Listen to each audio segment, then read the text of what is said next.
नमस्कार। आप देख रहे हैं special coverage news Shiv Kumar Mishra official. मैं हूं शिव कुमार। मेरे साथ हैं संजय सर। संजय सर का बहुत बहुत स्वागत, बहुत बहुत अभिनंदन। दरअसल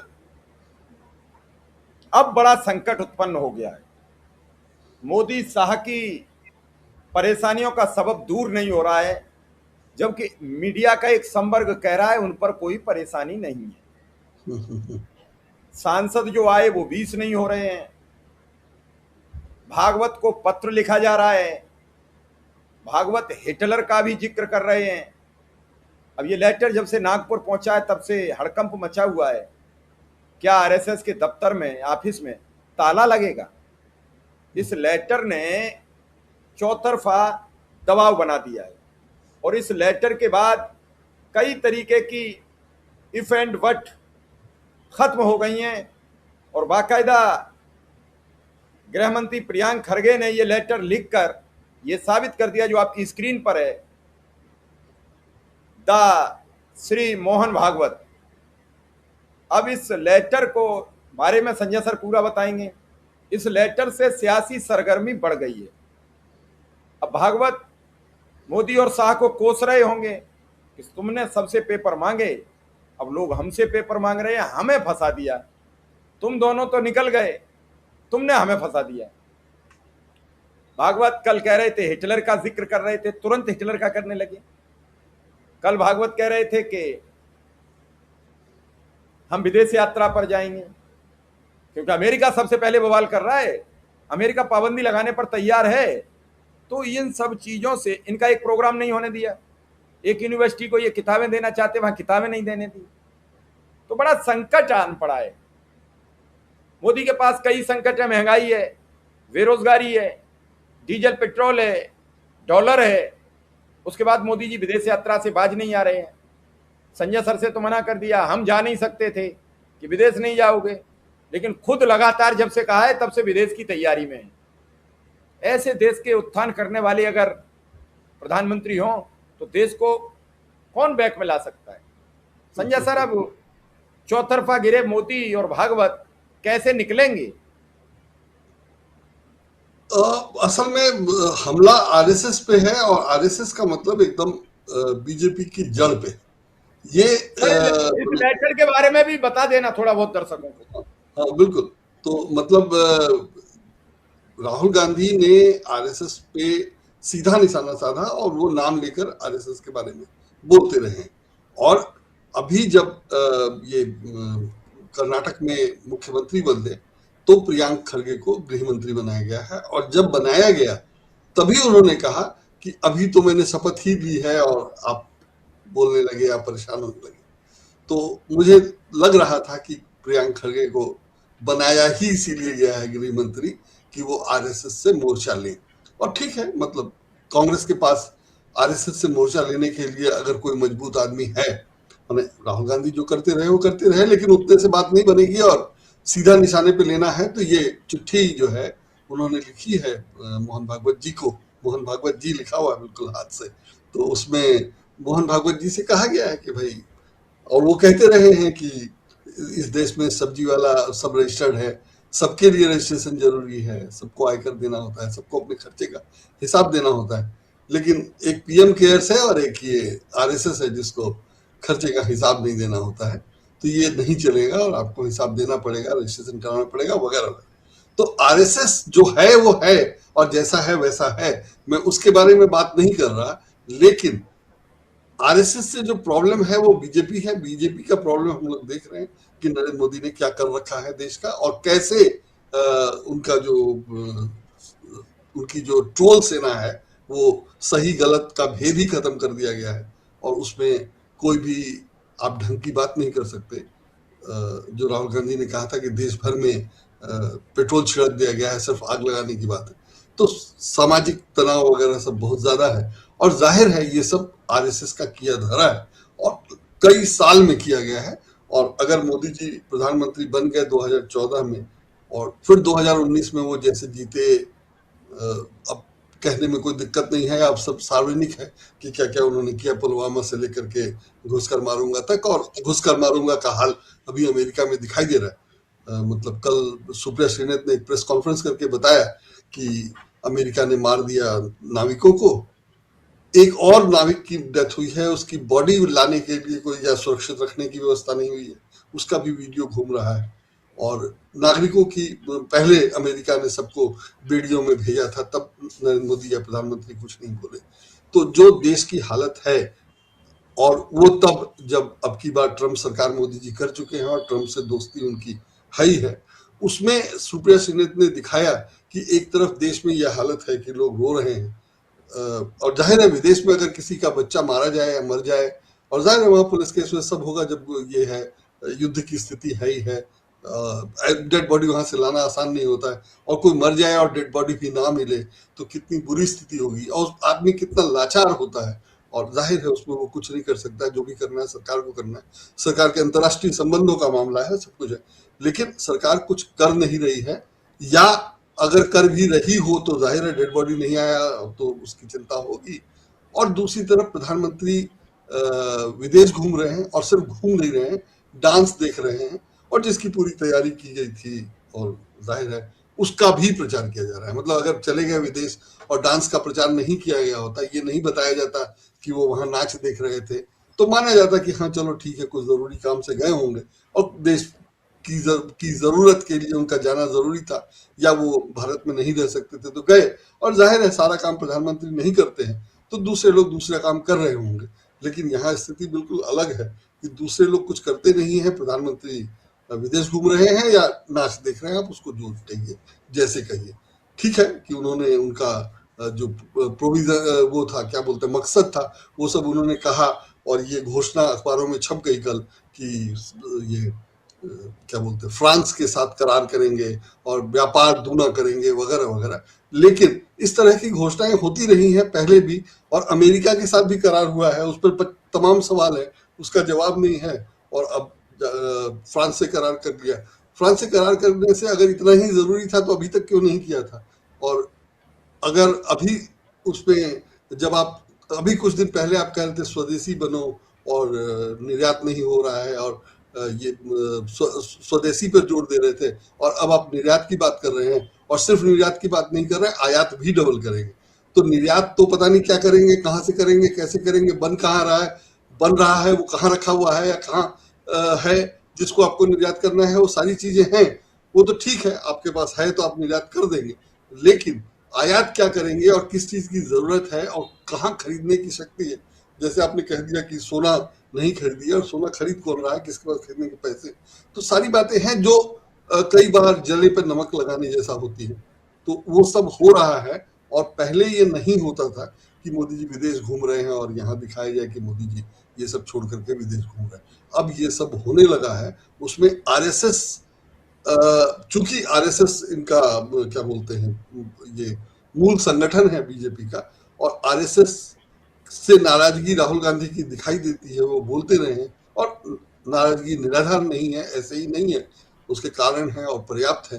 तो उसमें प्रियांक खड़गे ने अगर ये चिट्ठी लिखी है और कहा है कि आप रजिस्ट्रेशन कराइए, हिसाब दीजिए, इनकम टैक्स क्यों नहीं देते हैं, और सबको पता है कि छोटी छोटी संस्थाएं, मतलब आप रजिस्ट्रेशन नहीं करते, बैंक अकाउंट नहीं खोल सकते हैं, इनका बैंक अकाउंट चल रहा है और सब कुछ, तो जाहिर है कि ये बड़ा मामला है, और इस पर ये सब दबाव बनेगा। और अगर सिर्फ कांग्रेसी बने, ठीक है कि आरएसएस का हेडक्वार्टर कहाँ है, और जाहिर है वो कर्नाटक में नहीं होगा, और होगा दिल्ली में या नागपुर में है शायद, तो नागपुर में महाराष्ट्र की सरकार है, वहां बीजेपी की सरकार, तो कुछ खास फर्क नहीं पड़ना है।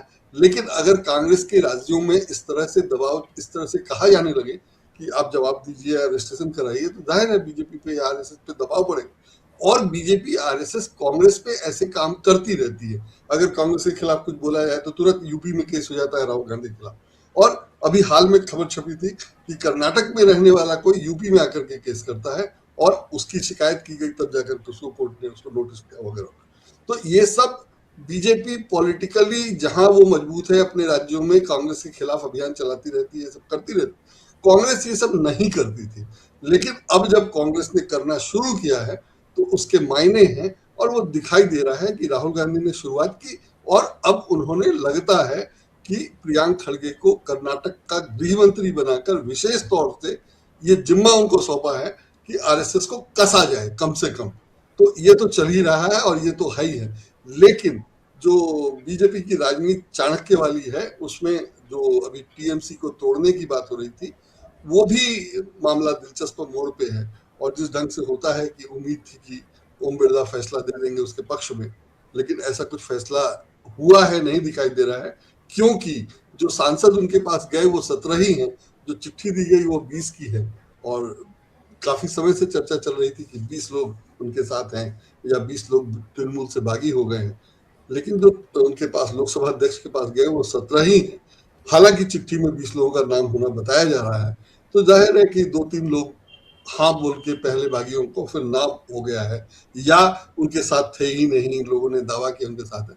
तो जो भी हो, और सबसे बड़ी बात की बीजेपी में वो उनको नहीं लिया जा रहा है, एक नई अनजानी पार्टी में लिया जा रहा था। उस पार्टी के बारे में अब बताया जा रहा है कि उसके पैसे ही नहीं थे, वो 75 रुपए का उसके अकाउंट में सिर्फ 75 रुपए थे। उसका नारा था कि दल बदलुओं को रोका जाए, और वहां दल बदल के जा रहे हैं, उनके जरिए उनका बचाव किया जा रहा है। तो बहुत विचित्र स्थिति में बीजेपी है, और जो सब कर रही है अभी मध्य प्रदेश में चुनाव जीतने के लिए जैसे किया गया, जैसे उपयोग किया गया चुनाव अधिकारी का, और फिर सुप्रीम कोर्ट ने कह दिया कि उस मामले में हस्तक्षेप नहीं करेगा, उनको चुनाव याचिका दायर करनी पड़ेगी, चुनाव याचिका पर सुनवाई जैसे होती है वो, और उसमें अभी मुख्य चुनाव आयुक्त की नियुक्ति का मामला ही लटका हुआ है। बंगाल चुनाव के बाद सुप्रीम कोर्ट ने कहा कि उसको देख लेते हैं, उसको पहले देखेंगे, उसको देखना जरूरी है, लेकिन वो कुछ दिन उस पर सुनवाई चली और फिर मामला कहाँ गया, ठंडे बस्ते में चला गया, कहाँ गया पता नहीं है। उसमें सरकार की तरफ से ये दलील दी गई थी कि जो व्यवस्था थी कि ये सुप्रीम कोर्ट के जज भी रहेंगे, वो तभी तक के लिए थी जब तक सरकार ने इसमें नियम या कानून नहीं बनाया था ये चयन के लिए, मुख्य चुनाव आयुक्त के चयन के लिए। लेकिन अब सरकार ने नियम बना दिया है और मुख्य चुनाव आयुक्त उसमें नहीं है, तो जो नियुक्ति हुई है वो सही है और उस पर सुप्रीम कोर्ट दखल नहीं दे सकता, ये सरकार की तरफ से कहा गया है। उसके बाद वो मामला रुका पड़ा है। तो अगर सुप्रीम कोर्ट दखल नहीं दे सकता है, मामला रुका पड़ा है, तो जाहिर है कि जो नियुक्ति हुई वो ठीक है। और अगर नियुक्ति ठीक हुई तो जो चुनाव आयुक्त करते रहे हैं, कर रहे हैं, या जिस ढंग से चुनाव हुआ उसमें ईवीएम में आग लग गई, गायब हो गई, उसको सारी बातें हैं अपनी जगह और सब हो रहा है।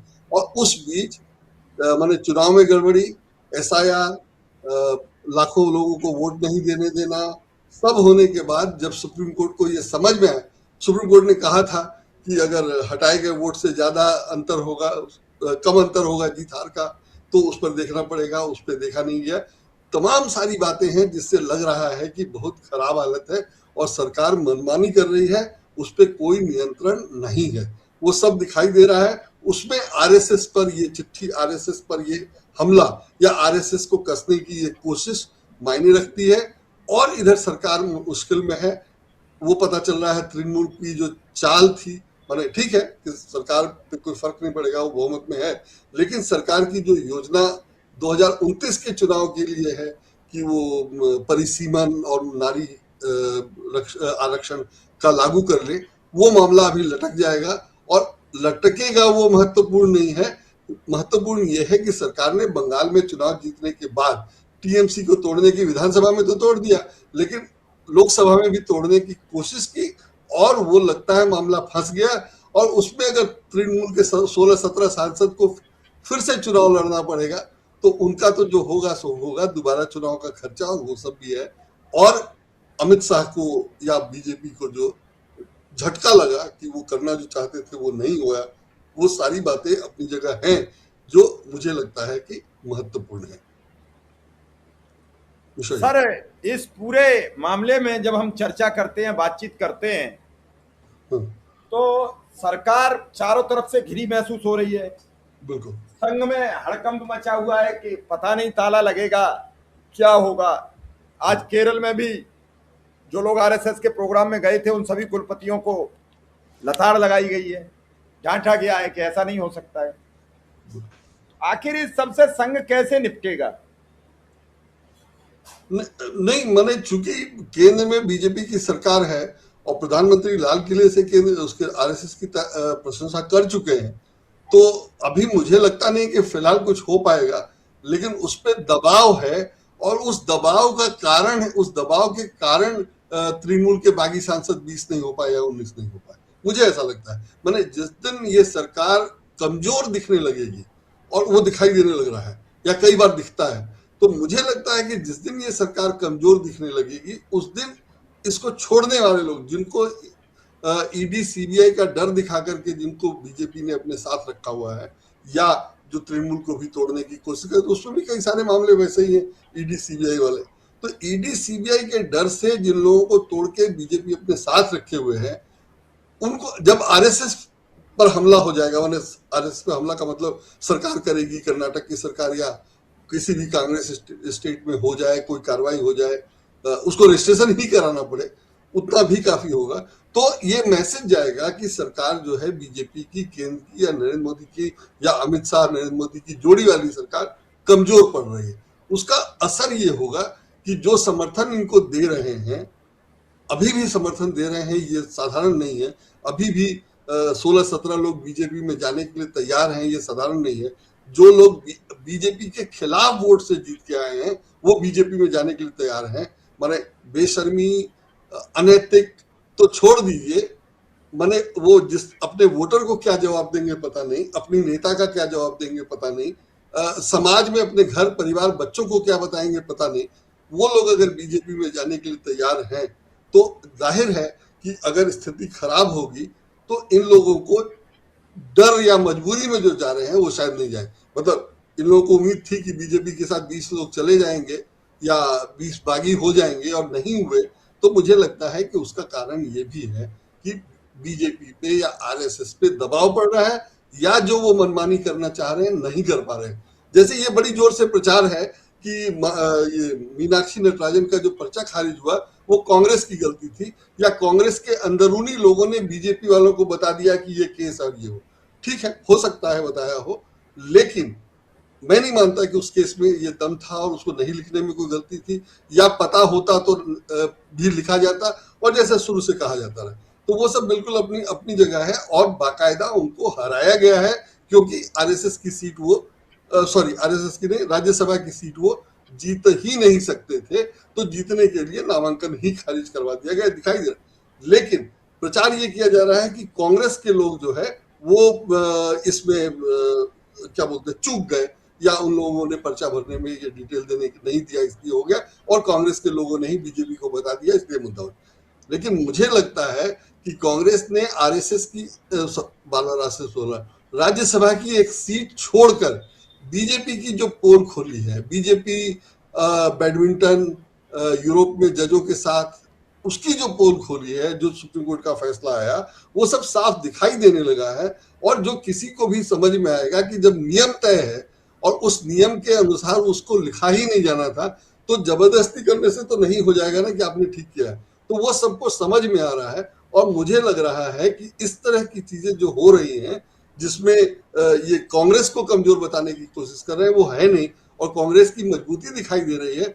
दूसरी तरफ केंद्र की सरकार की कमजोरी दिखाई दे रही है, और अगर वो कमजोरी दिखने लगेगी तो मुझे लगता है कि जो अगर जैसे समर्थन है, या जो लोग बीजेपी के साथ हैं वो लोग अगर अलग हो जाएं, और जैसे कि अगर तृणमूल तोड़ करके 20 नहीं पूरे हुए तो गड़बड़ा गया, लेकिन और भी बहुत सारी पार्टियां हैं जो इनको समर्थन कर रही हैं, वो पूरे दल अगर इनका समर्थन वापस ले लें और सरकार गिर जाए या गिरने की स्थिति में आ जाए या मुश्किल में आ जाए, तो वो सब ना भी हो, तो जो सरकार जिस ढंग से मनमानी कर रही है वो नहीं कर पाएगी।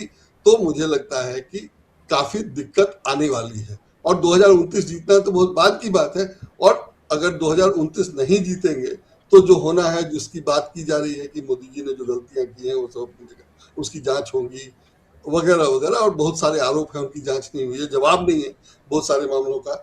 और अब तो जज साहब पूछने लगे कि आरटीआई क्यों दायर करते हैं, इसका कोई जवाब नहीं है। मैंने वो भी है कि सुप्रीम कोर्ट में जज साहब ने पहले कॉकरोच कह दिया, पैरासाइट कह दिया, और अब आरटीआई दायर करना अधिकार है। आरटीआई कानून कांग्रेस की सरकार ने दिया था, और बीजेपी कांग्रेस को भ्रष्ट कह के आई है, और अब आरटीआई से परेशान है, और आरटीआई से सरकार नहीं परेशान है, सुप्रीम कोर्ट परेशान है। ये तो विचित्र स्थिति है।